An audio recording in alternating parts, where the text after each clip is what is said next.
Before the conversation, before the stories, there's a moment when the needle finds the groove and everything begins. This is Grooves and Embers. Welcome to the experience. Danyell, welcome to Grooves and Embers. Thank you. Yeah. Thank you so much for having me. I love that intro. Thank you. Thank you. No, thank you for joining us today. It's a pleasure. I've been looking forward to this one. So let's jump right into it. Okay. I want to start at the beginning because I think the way we grow up around money, the sounds of it, the silence around it, the weight it carries in our household shapes everything that comes after. Let's find your groove. Let's go back to where this all started. So what did money sound like in your household? Chump change, maybe. Yeah. Was it loud, silent? It was like silent. Yeah. Very little change. Yeah. Growing up, so I grew up in a single parent home with just my mom. And so I think the most my mom ever made, and I go back and I think about her taxes that I did as a high schooler, I think the most my mom made was maybe $30,000. Yeah. So you think about surviving, raising two girls off $30,000. Yeah. It's not a lot. I was born in Chicago on the South Side, and we moved to Memphis when I was about 9 years old. And so money in my household, we got evicted twice. Yeah. I can remember those moments, once in Chicago and once when we moved here to Memphis. Okay. So there was a place where I understood and I was like, I have to do something different. This is not the environment or how I want my son to live or to grow up. Now, we had our necessities. We had the basics, I can say that. My family provided well when it came to the basics, but I did see my mom really, work hard and struggle in some moments. Yeah. Mm-hmm. So it started really early. You say you started doing your mother's taxes in high school? Yes, yes. How did that start? Like, what drew you to that? So I've always had like an entrepreneur, just a business mindset. But I will say in my family, we had a lot of entrepreneurs. Okay. In Chicago, my uncle had a storefront, general store. And I think he sold alcohol as well. And then coming to Memphis, on 3rd Street in Memphis, my aunt, she had a beauty shop. Okay. Several booths in there with other young ladies. It's so funny. Now it's a Chinese restaurant. Yeah, of course. So I grew up around some entrepreneurship. My grandmother had like a home daycare for a little while in her home in Whitehaven here in Memphis. So I just always had just a business mindset, entrepreneur mindset, and I followed the path of business in high school. And one of my high school teachers, it was 9th or 10th grade in our business intro classes, she taught us how to do a basic 1040 EZ, which we don't even have 1040 EZ forms anymore. Okay. But she taught us how to do a basic form, 1040 EZ, and I started working at about 14, 15, so I started doing my own taxes, and my mom, she just had a few W-2s. I'm like, I can do yours too. You don't have to pay H&R Block. Come on over here. Yeah. So I started early doing taxes. Yeah. In high school. So when did you first realize you had a genuine love for numbers? I've always been a math girl. Okay. Enjoyed algebra, geometry, just numbers, period. In high school, my senior year, I took calculus, but it's your senior year. You're not trying to really focus on the numbers in high school. Exactly. Your senior year, So, but I took it again at University of Memphis, and I aced it, So I've always enjoyed the numbers, calculus, just the theory of solving the problem. Always been a problem solver. Right. Mm-hmm. Right. Awesome. So you said you moved from Chicago. How old were you again? I was about 9 years old. Yeah. So it was about 3rd grade. I started 3rd grade here in Memphis. Okay. How was that transition from Chicago to Memphis? Oh, we traveled back and forth so much. Because we spent a lot of time with our family here. Right. And so the transition was okay, I guess, because I was surrounded by so much family at that time. Okay. I do believe I had a better foundation when it comes to education in Chicago. Mm-hmm. So I was well prepared, to come into this system, the Memphis school system. I was overly prepared, I would say, from an education standpoint. So still was a great student, made friends in the neighborhood that we stayed in, as well as the school I was at. So Okay. So when did the CPA path start to feel like something you wanted to make your own lane? I graduated from University of Memphis. I had my bachelor's degree with a concentration in accounting, but being a CPA requires so much time. And so being a young mom at the time, I was like, well, there's no way I can go into being a CPA. I just don't have the time. So I went straight into corporate America, working for Fortune 500 companies. And it became a place to where I had to get the CPA for growth and development within my corporate career, because some of those positions required us to have a CPA. Okay. And I went through a period in corporate America where, you're having layoffs and things. And I was looking to get promoted, but I also was in a position to where they were saying, hey, your job may be eliminated. Right. And they found another position for me within the company. And I was like, okay, so I'm still here. I'm still in corporate America. But I'm like, you know what? Let me go back to that CPA idea. Because what I don't want to happen is for corporate America to tell me again, we're letting go of your position. And then now I'm in a position where I'm scrambling, trying to find the next move. Right. The CPA opened up more opportunities for me. And so I got serious about studying for my license then. Okay. So I spent about another 2 years still working in corporate America, but also working to get my license. And the license for a CPA, it's 4 separate exams. It's not one exam. Yeah. So that was about 2 years of studying, and I got serious about it, and I passed that CPA. Good. Congratulations on that. Thinking about those times when you were studying for the CPA exams and all, was it, this is a music show. Okay. Is it an album or a song that kind of got you through some of the rough times? I'll be honest with you, it's not a specific album or song specifically, but I would say more of a genre maybe. Okay. Soft R&B music. Yeah. Soft jazz music. Okay. Just something that is just slowly playing in the background to keep me calm, because you got to think, I'm reading thick books, I'm going through all these practice questions, so there's a level of anxiety that comes when you're studying, right? Yeah. So I always looked for music that would calm me, keep the anxiety down during that time. Okay. And so I'll just play, a playlist, say soft jazz, calm study music. I'll be honest, YouTube is great for that. Yeah. I'll just put the calm study music and it would bring up different playlists. And so that's what I would use really during that time. And I still do it sometime now when I'm working, like, ooh, I got a lot going on. Let me just calm down. I need something to calm me down. Yeah, that's what you put on, some calm, soft R&B. I like that. Going back to those early years, if you had a soundtrack, the music in your home, your car, your city, the songs that were always playing somewhere in the background, what was it? Just thinking about growing up and the music. My mom, she loved music. She would play a lot of Luther. I think of some nice Luther. When I just think of something, just a soundtrack though, I would go with R. Kelly, Backyard Party. It's like, everyone's happy. Yeah.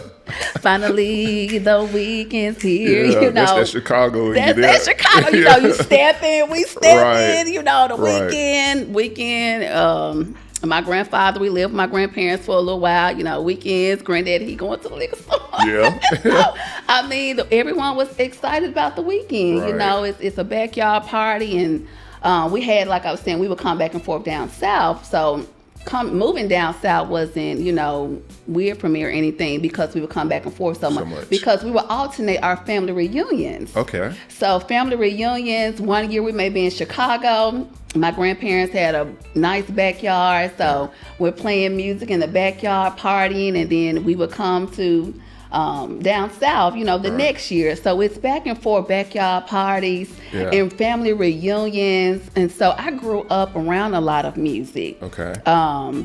Blues. Oh, my family plays so much blues. Yeah. And so, I can just remember a lot of blues music being played as well. But I guess being a Chicago girl, right, I would say for me, the anthem would be like Backyard Party by R. Kelly. Okay. Now, what was your earliest memory of music? Do you recall, I know for me, when I think about my earliest memory, I was talking about this earlier today. It was like Rick James for me. I had to be 4 years old. I was young. My great aunt, she used to, on Saturday mornings, like most families, wake up in the morning and clean the house and put on a vinyl. And that's my earliest memory of music is Rick James. It stood out, the music stood out to me, but also I remember the Rick James album cover, right? Okay. He had the leather on and all. And I was okay, I'm 4 or 5 years old, oh, that seems cool, I guess, and all. So that was my earliest memory. Do you have an early memory of music? Oh, I'm trying to think. Of course, growing up, Michael Jackson was one. Okay. I can remember, was it the video where he had this big fat white guy, and it was the I'm Bad. I think so. I think of Michael. My mom loved Frankie Beverly and Maze. Okay. So that was some of those Saturday mornings. We getting up, we cleaning up, but when you hear that music start to play, that means it's time to get yourself. Get up. Yep. You knew it. It's time to get up. You knew what time it was on Saturday mornings. For me, my sisters, they had household duties, cleaning up, washing, and I used to have to go outside and cut the grass, cut my grass, my neighbor's grass, trim the trees and all, right?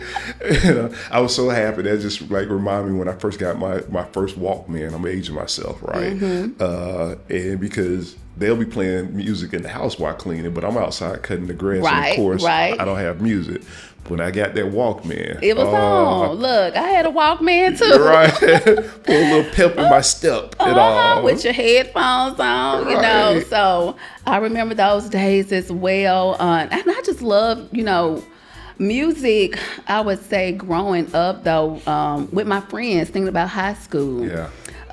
Recording music, and I'm not a girl, like I said, I don't remember a lot of songs. I have to rewind it and play it back. So think about cassettes back in the day. Right. I would record songs, off the radio, and then we'll play them back later on. You're outside with your friends, you have a boom box. Right. We would make up dances and all that. So music was a huge part of my childhood. Okay. And I really, I don't think the kids really have that good quality music like we had to really go outside, play, but then the girls are over here, making up dances, really being kids and enjoying yourself. Yeah. Like we did back in the day. Yeah, I always laugh about, thinking about today's music versus the music I grew up with. We had R&B and all. The birth of hip hop started, right? So I had that. But I had some music that could compete with the raunchiness of today's music, right? Of course. We had I grew up in South Florida, so home of Two Live Crew, so right. So I can't say too much about today's music. Hey, so we're gonna transition to what we call the Ember. Okay. And so we'll get more into the discipline, the pressure, the B side of your journey. Okay. But before that, we need to enjoy. I got us a nice stogie here. My guy Raph picked this out. I told him to give me something that's, smooth that, you may enjoy. So I'll catch up. When did you start smoking stogies? I think when I started hanging with you guys. so I'm the bad influence. Yes, we the bad influence? Yeah. You guys might have been the bad influence. Right. But I think, back then, I think, because I've never, we have the hookahs. I think that was fairly new, but I never really got into that side much. But I learned to enjoy a nice stogie. It's really relaxing. I didn't realize how relaxing a cigar could be. Right. So you had a chance, or we had a chance to visit Cuba a couple of years ago, several years ago and all. Talk briefly about that experience for you. I think it was such a beautiful experience. We met some beautiful people there, and just to embrace or be a part of their culture, what's so funny though, they're like showing me dance moves and stuff. I'm like, girl, I got this stuff, honey. Okay. And I think for one day, I think you guys were inside of a cigar lounge, and I was outside, and it was kids. They were all dressed up, and they were outside performing. So to see them perform and just to be a part of their culture was just beautiful. And of course, the food was amazing as well. Right. The simplicity of it, but it was really delicious. So I enjoyed it. Awesome. Yeah, that's always. Johnny and I talked about that in episode 1, and that's always. Something that I treasure anytime I get an opportunity to visit there. So Danyell, what we're smoking today is the Partagas in Nada Mas Santiago. This is a medium blend here. It's pretty smooth on first draw. It really is. So we'll enjoy it and see what we think about it once we get to the last third of it. Okay. So we were talking about, that time we had a chance to go to Cuba, and you were talking about the kids and all outside dancing. Is it one thing that you take away from that experience? Other than the stogies and the great rum that we had and all stuff. What I really took away from their culture, of course, they don't have a lot of the luxuries that we have here in America, which is so unfortunate. Just something as simple as having access to YouTube or some of the music that we have access to. But they still were very joyful. And to just see the life that they still enjoyed, I felt was just such a blessing, because we were there a lot of moments we didn't have access to internet and things like that. So it reminded me to just enjoy the simplicity of life. Yeah. Just enjoy the simple things. Right. Yeah. And so I really came back home with that. Okay. All right. And speaking of that, I want to flip the record on you, because every great album has a B-side, the tracks that don't get the radio play, but they're solid, the ones that really stick with you and really makes an artist. And so when you think about your journey, what is your B-side of your journey? I would say the B-side, people see the success, but they don't see the other side, the grit and the grind behind the camera, behind the posting or the reels. Right. So there's a place where you really have to be focused. There's a level of determination that you have to have. There's a place of isolation sometimes.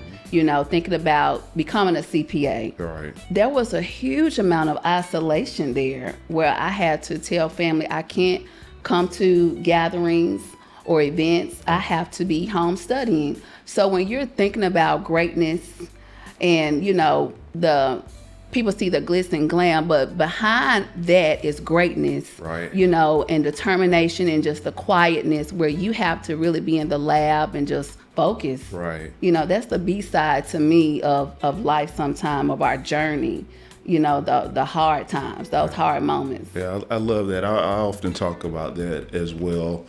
I mentor, I get the opportunity to mentor a lot of young people.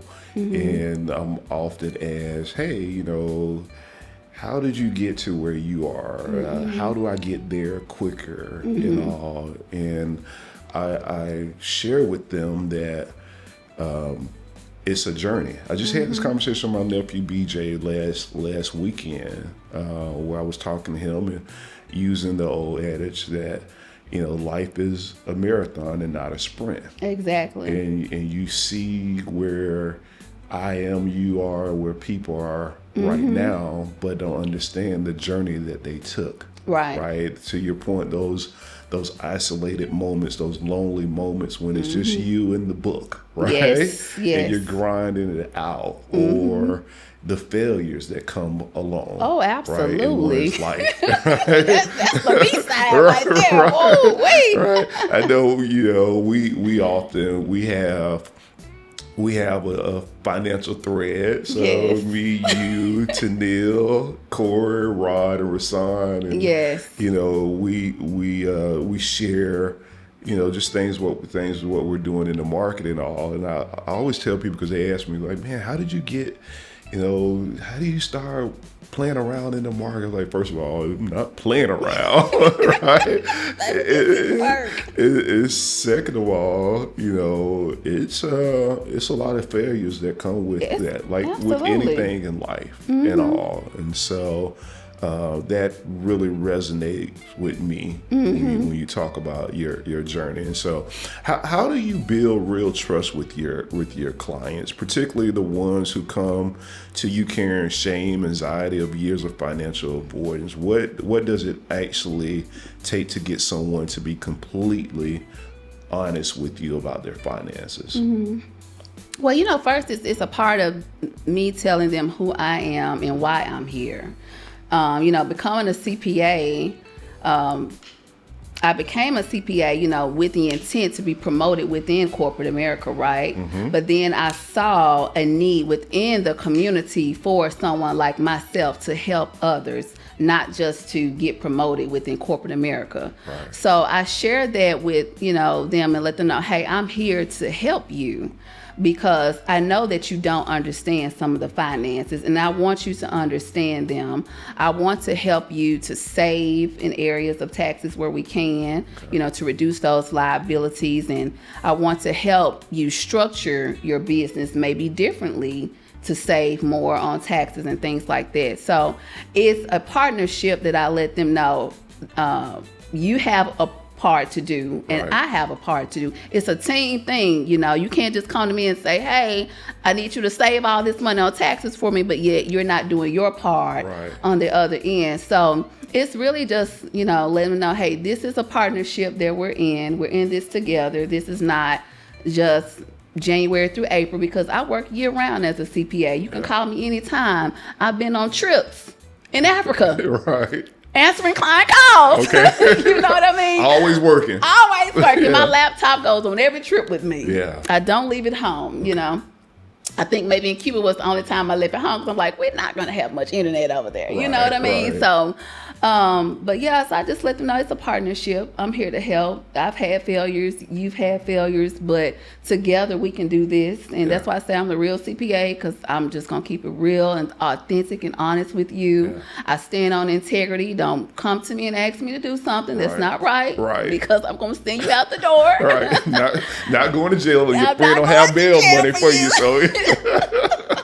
So it's just being honest and authentic. Like, and if it's something I can do, I'm gonna do it for you. And if it's something I can't, and I'll let you know. Okay, I have someone else that can help, and also, just kind of sharing my community and network with them as well. Right. Yeah, you tapped into something there. About always having your laptop with you, and that's one of the things about being an entrepreneur, right? You are a special entrepreneur, the founder of your business. You responsible for your customers. If you have employees as well. And unlike in corporate America, when you can take 2 weeks off, right? Easily. At the house. Right. Or, I can close down at 5:00. Yes. Or the weekends and all. As an entrepreneur, you're always on. Always on. There are no days off. Yeah. So how was that adjustment for you? I'll be honest, it's a tough adjustment. It really is, because like you said, corporate America, you're so used to saying, hey, well, I'm done for the day.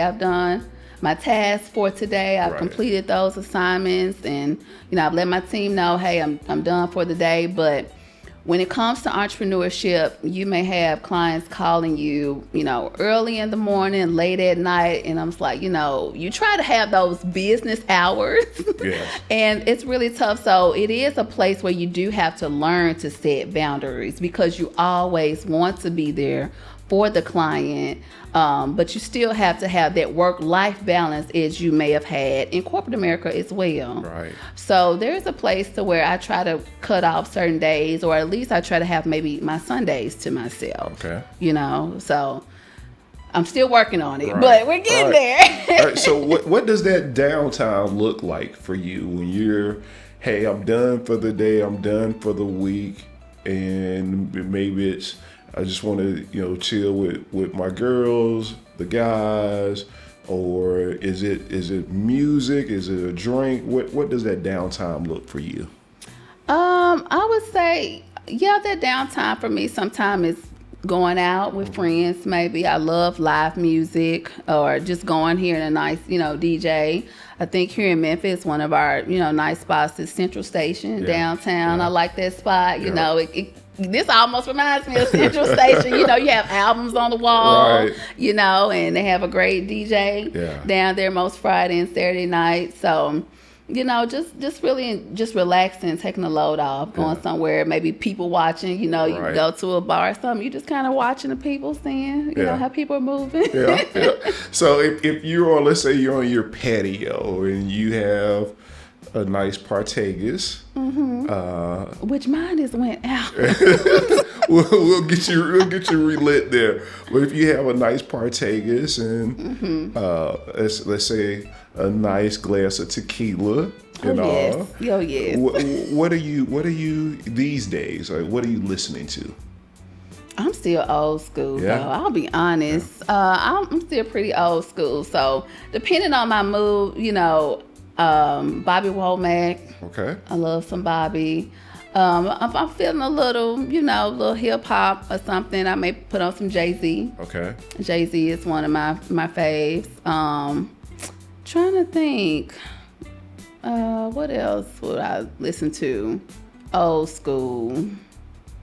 And again, I do a lot of playlists too. Like I said, I'm not necessarily just one artist. I'll pull up, playlists of just depending on my mood, like maybe some R&B or some old school music. Okay. So we get into that last third now. Yes. What are you a little bit behind? But I am behind, Now I don't do this every day. You don't be like me. Right. What are your thoughts? I thought it was it's smooth. The pull has been really good all the way through. What are your thoughts on that? No, this is very smooth. I'm not feeling any smoke, in my throat. So this is a very smooth, very calm. I'm feeling calm and relaxed. Okay, all right. So I like this. I like this. So for ladies, you can do this. You can do this, ladies. Yeah, the Santiago, Partega Santiago. This is pretty good. I like it. To your point, I appreciate. That's why I appreciate Cuban so much. I like Nicaragua. It blends as well.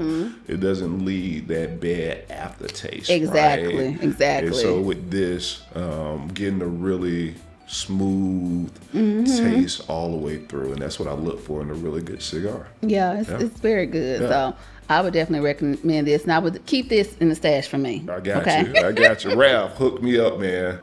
Have you had a season in your career where life just feels slightly offbeat, or your careers fell offbeat, where the discipline and the plan were not enough, and you had to find your own path forward?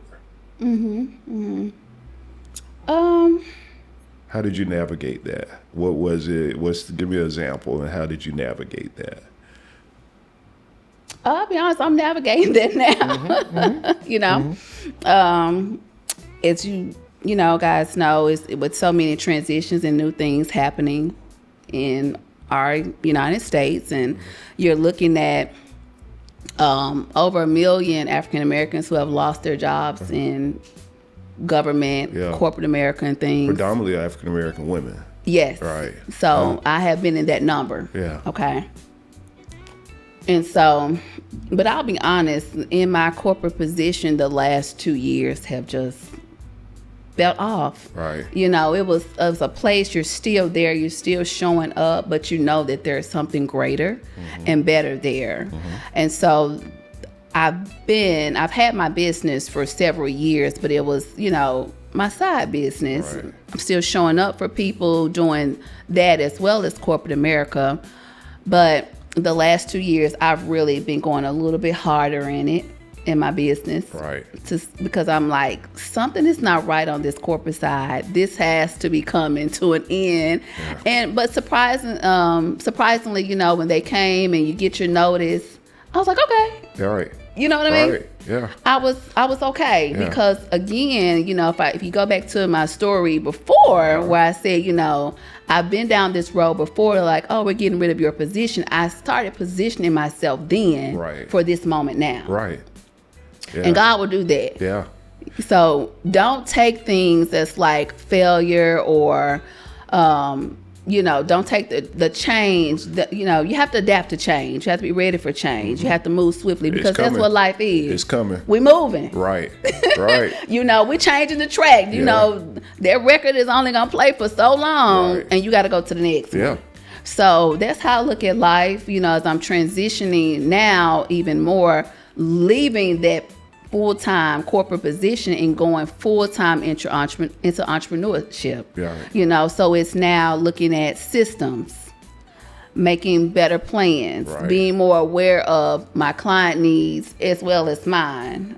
So I would say, you know, be aware of where you're at in life. Be aware of what's going on. Right. Don't get stuck. Don't get complacent. You know, you always got to be ready to make the change, change the track. Yeah, to pivot, turn, flip the vinyl. Like I flip the vinyl. Yeah, I mean, to your point, it goes back to how you brought up when you started thinking about the CPA, right? Like, hey, and so it must feel rewarding to you that you're in the position, just the decisions that you made a long time ago. Have now prepared you for this moment in your journey right now. Absolutely, absolutely. You know, and as I'm walking out that door, I'm still keeping a positive attitude. You know, I sent, you know how you leaving a place and you send your goodbye email. Right. You know, my subject line was, when life gives you lemons, you make lemonade. Right. Baby, my lemonade's sweet over here. Okay. We're good. We're good. We're good. That's what I'm talking about. So in your work, where do you most clearly see the gap between the numbers on the page and the nuance behind the person? Where does the math end and the real work begin? When you say the math and the real work, you know, I would say for me in this, as a CPA, a lot of people don't understand the math and the numbers, right? So that's where I do come in at, you know, because there's that place of you're in the business every day. My clients, they're working the business, they're in the industry, but they don't understand the math and the numbers and how you get to the tax table, right? Sometimes. So that's why I like to say I'm here year round so that I can help you with the math so that there's no surprises there. We can kind of set the stage and the tone and know what the numbers are going to look like when we get to the tax filing season, so you don't have any surprises there. Yeah. So that's what I like to, you know, really hone on in my business. Let's not be surprised by the numbers. Yeah. You know, let's understand them throughout the year. Yeah, have a plan. Let's have a plan. Right. So what is the financial mistake you see people make most often? Most often. What's the financial mistake I mostly make? That you have to correct me every year, bruh.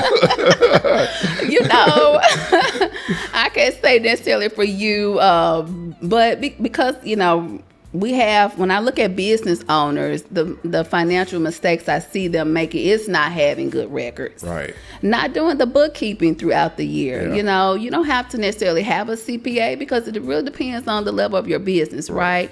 But you do need to have some kind of records. Yep. Like I was telling you, make sure you're keeping your receipts. Yeah. Make sure do you have a separate business account? Right. People, a lot of times, because a lot of people are starting their business as a side thing, right? When you first get started, you're not making any money. So you still have a full-time job. Right. But when you start that business, make sure you have separate bank accounts. We're not co-mingling funds. If I'm at a party, I don't want to hear the gospel and the rap. I want to hear the rap music. I'm turning it up, right? So we have to keep that separation there. We also think about our finances. Yeah. Separate the business and the personal. Yeah. When I look at your bank account, I don't want to see your personal expenses. To me, I'm too much into your life then. Right. You just want to focus on the business. Yeah, that was... that's something I incorporated a long time ago, making sure that I know the first business, me and my business partner, we had a web development business together and all. And that actually happened, right? Where you're running, you're out and about, pulling out, hey, I'll pay for that with this. Yeah. And it ended up on our business account, right? Like, how did that happen, right? And so, you have to be even aware of those things. Even though we had it separate, still being aware and making sure that you don't commingle those funds. Yeah, that stands out. So we're gonna transition to the lifestyle layer, right? So we talked about your love for music, travel. You mentioned Africa. We've been to Cuba. I know you quit to get on a plane and go somewhere. So we talked about cigars, and let's talk about the balance as well. Okay. So when you finally step away from the work, when the last client call is done, the books are closed and the day is yours, what music do you reach for? Sometimes it may be some gospel or something. Sometimes, when you are done with everything, you're just kind of grateful. I do get to that place where I look at things and I'm like, man, Lord, I'm just so grateful. And so, like I said, I try to take my Sundays as my relaxed day, thinking about the Sabbath day. And so I'm at church and I'm listening to my gospel music a lot, on my Sundays. Yeah. And so I would say, when we're closing the books, when everything's done, when I get to my Sunday and I can relax, What does the music give you? Like when you're in that relaxing moment, is it something I mentioned in episode 1? Music at times give me confidence, right? I talked about presenting, getting ready to present to my team. Oh, yes. Or, to a customer and all. It's funny, my coworkers, they always get on me because we can be walking to a customer site and I have my AirPods in, right? And man, what are you doing to AirPods? And I listen to music, to get me pumped up and ready to go in and tackle that big presentation and all. So what does that, when you find yourself in that situation, what does music give you? I would say the same. Sometimes when you're going into those rooms and you need that to be hyped up, a little bit to help build your confidence. You're thinking about sports. They're playing music, getting the team hyped up. Right. So you need that music sometimes to give you that confidence. And then, especially if you're listening to, like if I'm listening to a Jay-Z because I'll play some hip hop, some rap, some Jay-Z or Rick Ross or something. It reminds you of why you're going into the room. You're there, you're building something, or you're at work because you're trying to build a legacy. Right. You think about Jay-Z's song, Legacy. Yeah. That's why we're there. So I like to listen to music that is, helping you to be motivated, or I'll put on some Rihanna, work, baby. You know, work. Rihanna, yes, I have to work. You know, this girl is a billionaire, so I'm trying to be like Rihanna. Right. Work. It's so funny you bring up that song. When I used to pick up, I would pick up Charlie from school. It's like, Daddy, can you play Rihanna? Yeah. Work. I'm like, we need to find you something else, right?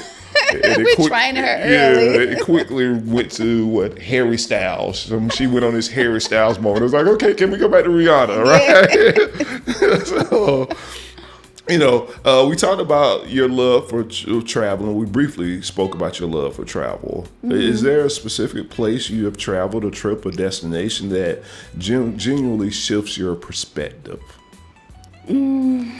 You know, like I said, the Cuba trip was very eye-opening, of course. Going to Africa was eye-opening. What part of Africa did you go to? We went to Lagos, Nigeria. Okay. And when I tell you, hustle, you got to hustle. Right. You got to be on your grind. And so I understand the culture when Nigerians, especially when they come to the U.S., the grind that they have, because I saw that in Africa. You know, everyone, and what was so crazy, you know, you see everyone up and down the street selling, you know, different things, but it's like everyone was selling a lot of the same things. So if you and I have the same product, I got to hustle to get to that tourist or that person to sell mine first, you know. But of course, there were beautiful parts of Nigeria as well, just beautiful art galleries that we went to, just beautiful. So I really enjoyed Africa as well. But then just for me, a lot of times, you know, we're going on vacation after the work has been done. So one of my most recent trips was Maui. And just the nature, just beautiful nature, going to see all the waterfalls, just the greenery everywhere, the beautiful water, beautiful clear ocean. It was just so relaxing. And it wasn't the hustle and bustle in Maui. I don't know if Honolulu, I think it's more hustle and bustle there, but Maui was just so beautiful, so relaxing. And my son and I went, and we just hopped in the car and drove to all the waterfalls and just enjoyed ourselves. Yeah. So you brought up your son Nick, and is it, you know, I know you all travel a lot, go to different places. You often take Nick with you.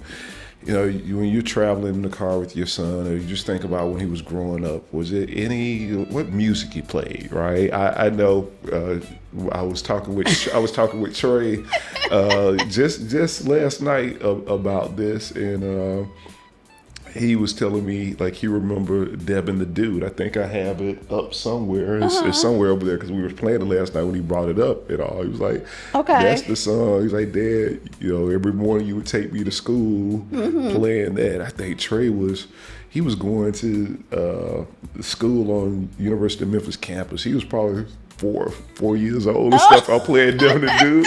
But I will say, I remember this, I had a clean version of it and all. Yes, have a clean version. So is it a memory you have, just you and Nick rolling in the car, traveling somewhere, maybe driving to Chicago, coming, like, is it a you know, I think playlist? T.I. was one of our artists then. I think T.I., you know, because now it's so funny with T.I. latest song that came out, and I'm looking at him like, you don't know anything about T.I. He was like, yes, I do. I remember T.I. I was like, okay, you were there. And so T.I. Motivation, I think, you know, that was one of the songs. Or was that T.I. I Like My Beat Down Low? One of my friends laughs all the time because he remembered Nick at about 4 or 5 singing that song. And so he always laughs, you know. Yeah, we have that. It's funny. I know for me, and maybe I spoke about this in a previous episode. You know, riding with my dad, it was what I remember him playing his Marvin Gaye and all. That was his guy. And then I know it's taboo, but the early R. Kelly, right? Oh yes, R. Kelly's been played. My sister and I, we laugh about this because he was, playing when a woman's fed up and all. I ain't know any better, but now that I kind of think about it, it's like Dad was going through it, right? in his relationship, I was like, why we got to listen to this again, right? Yeah. Oh man, if it's not this, it's some doggone Anita Baker or something. Like, yes, yes, Anita Baker was a good one, or Sade. Right, yes. right. So we're smoking on the Partagas Santiago. How do cigars fit into your life? Are they more of a celebration ritual, a reflection, or a little bit of both? I would say cigars is, celebration, spending time when you're spending time with friends. Mm-hmm. You pulling out a nice cigar.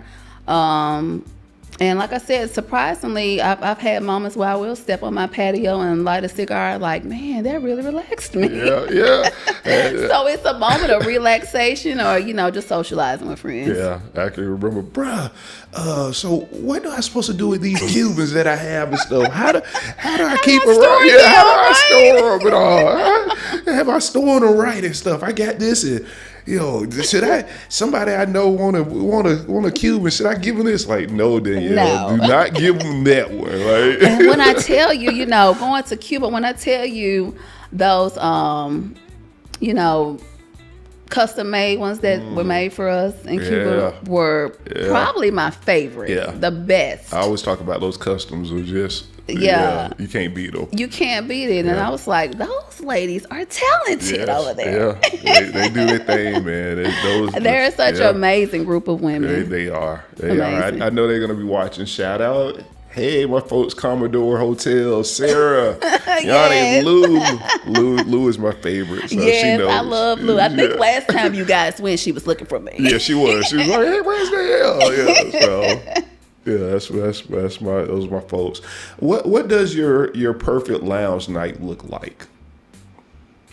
It's about lounging, like chilling at home or out? Out and about. Out and about. Yeah. Just getting dressed, going out with your girls, going out with my girls or whatever. And like I said, we may go somewhere, have a nice dinner. Yeah. We're all about nice dinner. Right. We love the ambiance of a great restaurant. And, maybe going, like I said, to a lounge or somewhere. Just kind of people watching, chilling. I love a restaurant that has a nice patio. Like Porch and Paul is one of my favorites. I love their patio. Yeah. Coastal at Shelby Farms, right there on the lake. Right. It's very beautiful. Yeah. Very beautiful, especially, nice night. Yeah. It's not hot, just nice weather. Yeah. I love Coastal. Yeah, springtime. Yes. There is really, to your point, relaxing and stuff. And Porch and Paula, you can't beat that at all.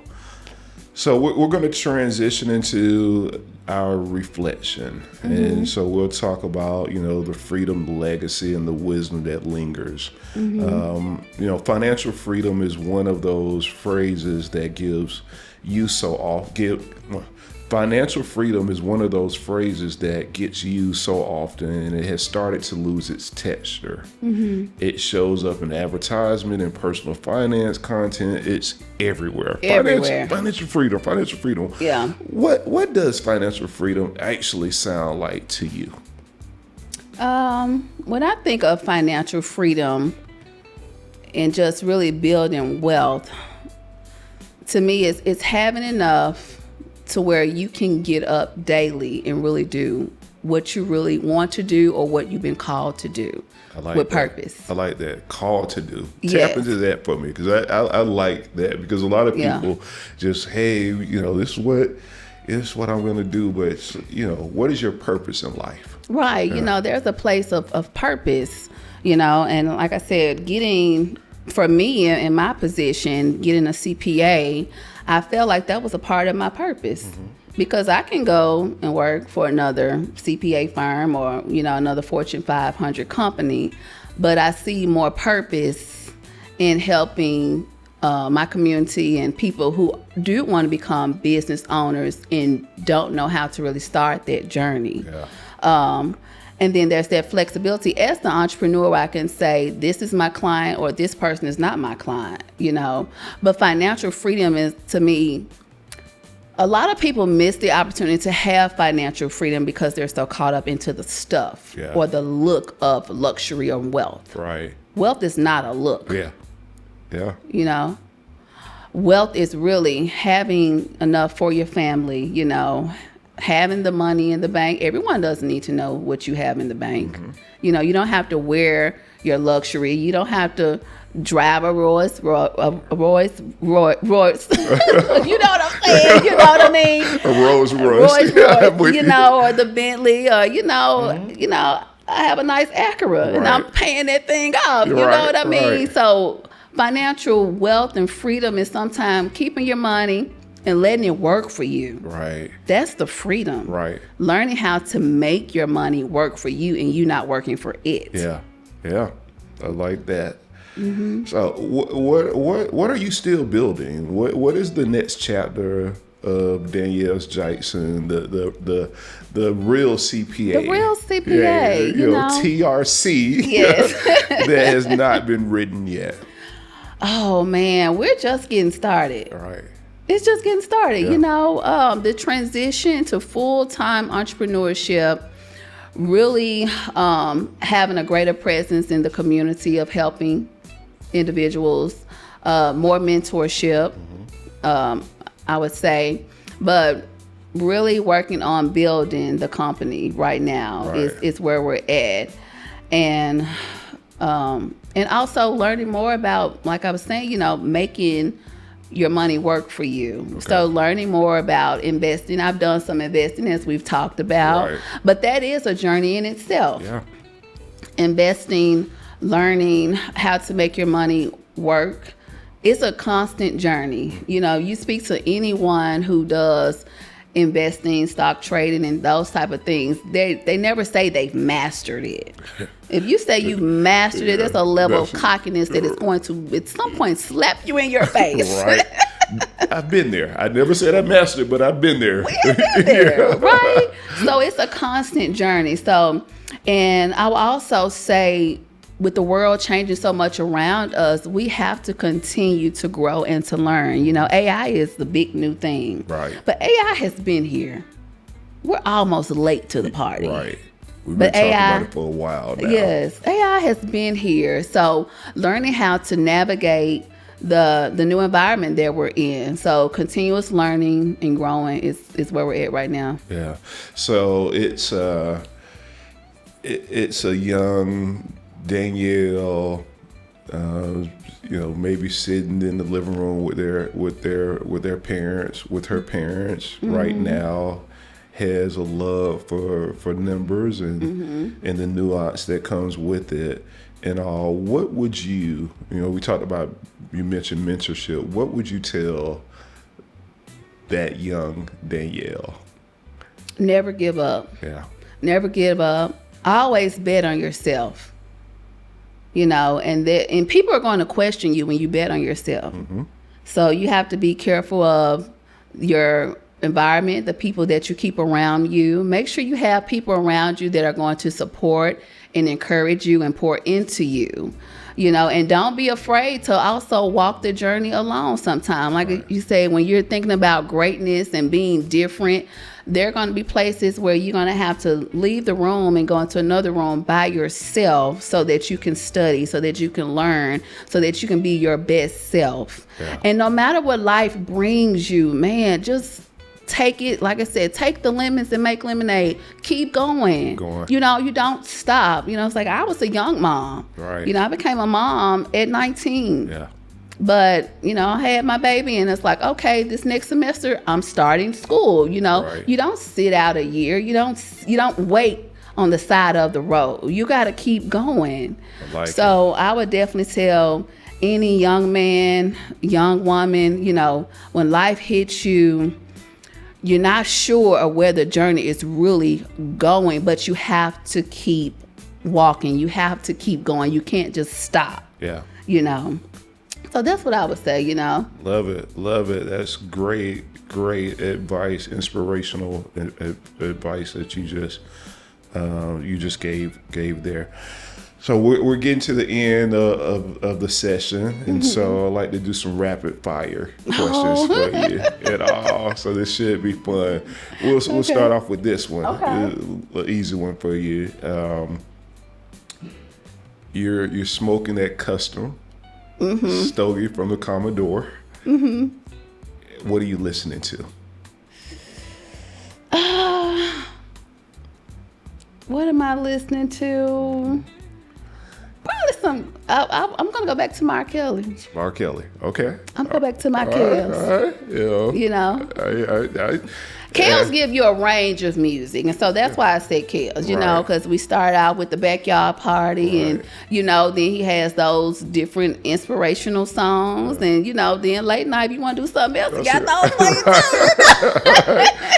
too. So you get a range of music with Kel, and he's very talented, and just his collection, because he's produced not just songs from himself but other artists. So I love Kel's, and I'm gonna go with Babyface too. Okay.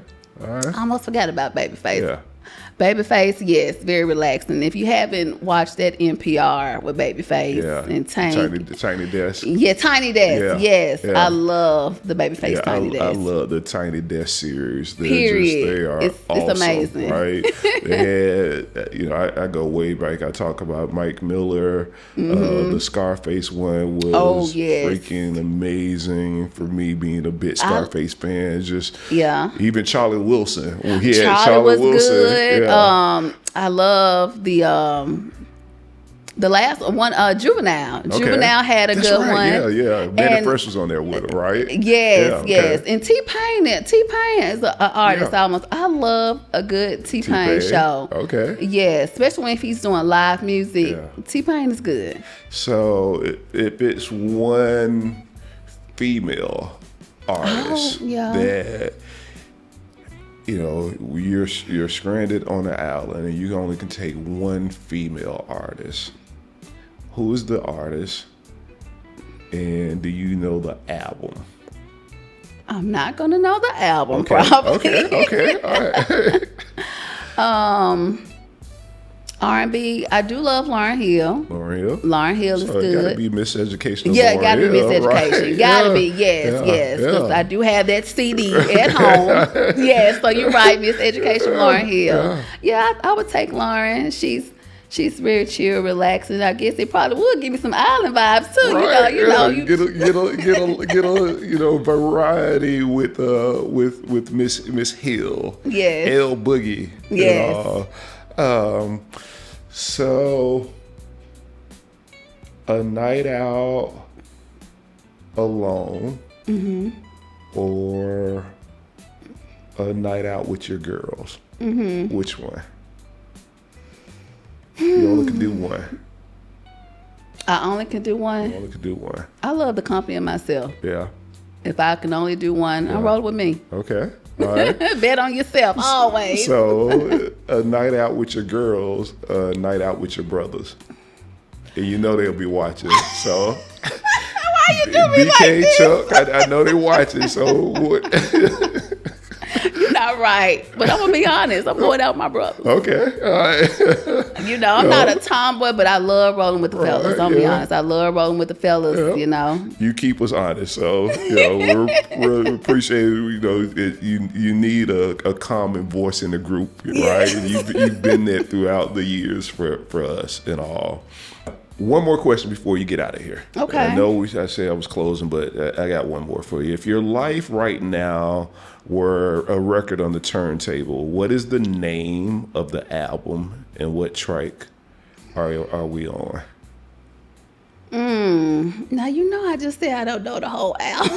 Yes, you naming the album. It's your album. Oh, it's your album.